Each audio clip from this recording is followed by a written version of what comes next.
Phone কোথায় তোর?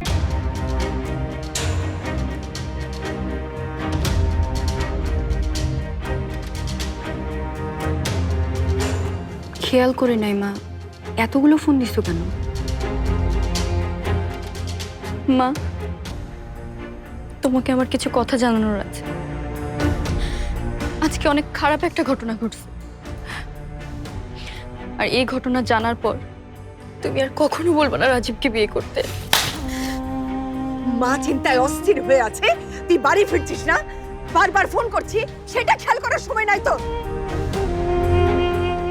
রাত করে বাড়ি ফিরছিস, কোথায় আছিস, কি করছিস কিছুই জানাচ্ছিস না, আর ফিরে এমন একটা ভাব করছিস যে কিছুই হয়নি।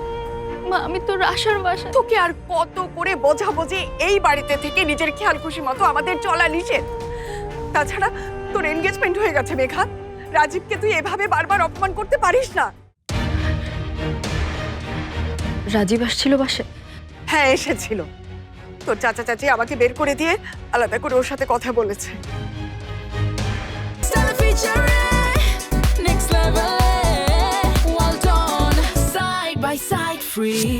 আর রাজীব চলে যাওয়ার পরও ওরা আমাকে কিছুই জানায়নি। কি নিয়ে কথা বলেছে ওরা, কি হয়েছে আজকে তুই সব বল আমাকে।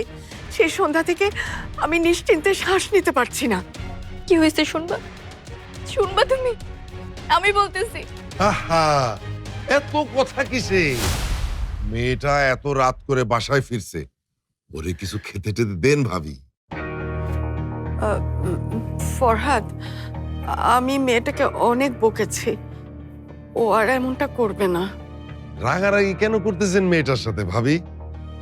আজ বাদে কাল ও শ্বশুর বাড়ি চলে যাবে, আর ওদের দুজনের মধ্যে যে ভুল বোঝাবুঝি হয়েছে সেইটা ওরা দুজনে কথা বলে মিটিয়ে ফেলবে। এর ভিতরে আমাদের মাথা ঘামানোর কোনো দরকার নেই।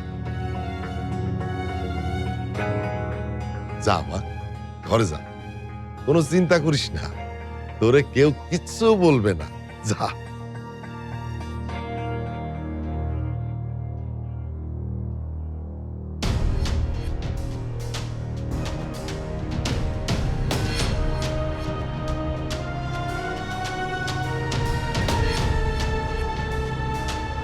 ফরহাদ,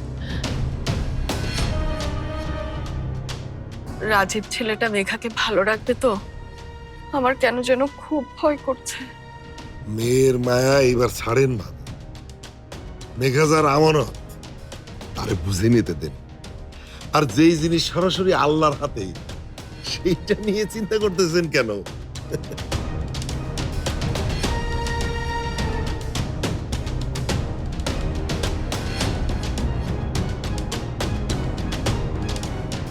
রাজীব আজকে বাসায় আসছিল, তারপরেও চাচা আমার সাথে এত ভালো ব্যবহার করতেছে কেন?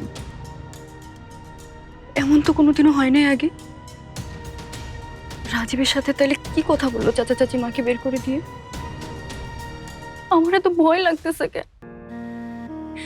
কি হইতেছে? সামনে কি হবে আমি কিচ্ছু বুঝতে পারতেছি না।